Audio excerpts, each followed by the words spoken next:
Hello, magandang araw na naman sa ating lahat mga bro, mga kabadis, Mate H, Luzon, Visayas, Mindanao. Mapagpalang araw sa ating lahat, Mate H. Ito ay update na naman yung aking pinagpapatuloy na inoperate dito kung saan ay may lalim na ito, Mate H, na 5 feet na kung saan ang lalim 5 feet, Mate H, ay may mga panibagong legit HTM na naman na sumisimbolo na palapit na nga ang deposito. At yan ay babahin natin, Mate H, para makita nyo kung ano ang mga nagpapahiwatig nga na palapit na nga ang deposito, na pinapahiwatig itong mga HTM na makikita nyo ay dito mismo sa gitna lahat lumabas yan, kung saan ay makikita rin nyo mga H, yung mga bato dito ay naka-triangulation siya. Yung dalawang bato doon na naka-intersign at meron siyang arrow na naka-point dito, at ang coordinate nyo, Mate H, ay ito yung bato na makikita nyo na arrowhead din siya na naka-point dito sa gitna.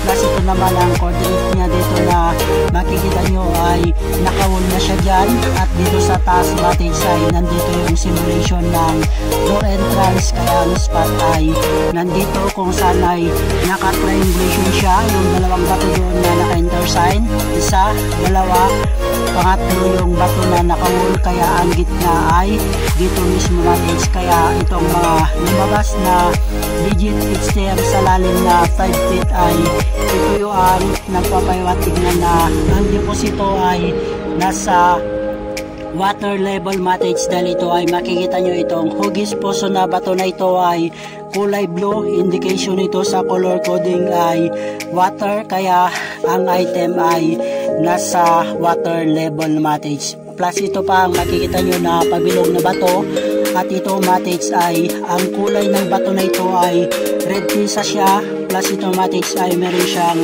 perfect circle, ibig sabihin, Mate H, ay on the spot, direct under na dito. At ito pa ang mga kasama niya na lumabas na HCM, kung saan ay ito naman ay sky blue. Ito ay simulation pa rin sa color coding ng water, at ito ay simulation din ng puso, ibig sabihin well deposit, Mate H. At ito pa ang pinaka-legit na HCM, Mate H, dahil ito ay may combination ng nakalagay dito sa kinatigilan na bato na ito. Ang unang makikita natin, Mate H, pag ganyan siya ay hugis item. Pagbalik ta rin natin na ganyan, Mate H, ay hugis diamond. Pagbalik ta rin natin na ganyan, Mate H, ay hugis puso.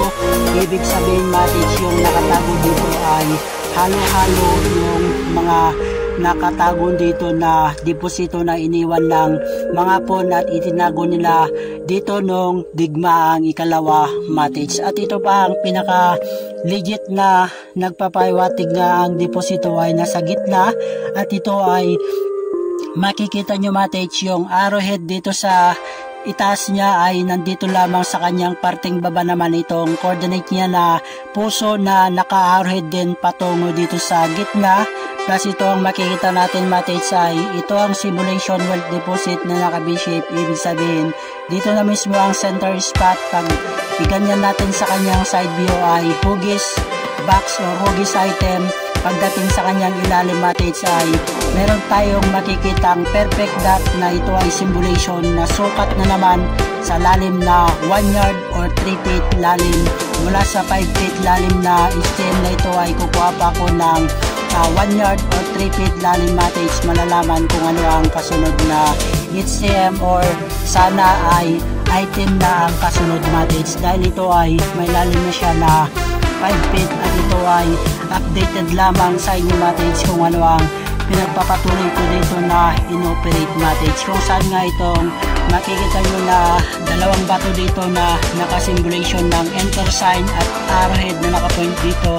Plus ito ang coordinate niya na bato na naka-D, at meron siyang hole doon na magiging mata niyan na nakatingin dito sa gitna mismo, kung saan nga ang spot deposit sa center ay dito mismo, Mate H, kung saan nga yung mga legit na HTM na lumabas ay dito na mismo ang center spot niya, Mate H. At ito ay update lamang sa inyo, Mate H, para makita nyo kung paano gumawa ng layout ng mga phone sa kanilang pagbaon ng kayamanan nung iniwan nila ang mga kayamanan dito sa ating bansang biblical affair. Kaya ito ay grabe mga tates, kailangan talaga ng mabasa ng mabuti at makita ng maayos ang mga sign marker na kanilang inukit or ginawang simbolo sa nakatagong deposito na tinago nila nung digmaang ikalawa. At sa lahat din ng mga tates natin dyan, Luzon, Visayas, Mindanao, sana nawa lahat tayo ay magtagumpay at huwag tayong makalimot humiling ng gabay sa ating Panginoong may kapal para tayo ay mag-guide niya at mabigyan blessing tayong lahat mga tates. More tiyaga lang sa ating lahat. Aba Alayam and King Messiah Washai, guide and bless sa ating lahat mga tates. More power to all ka-tates.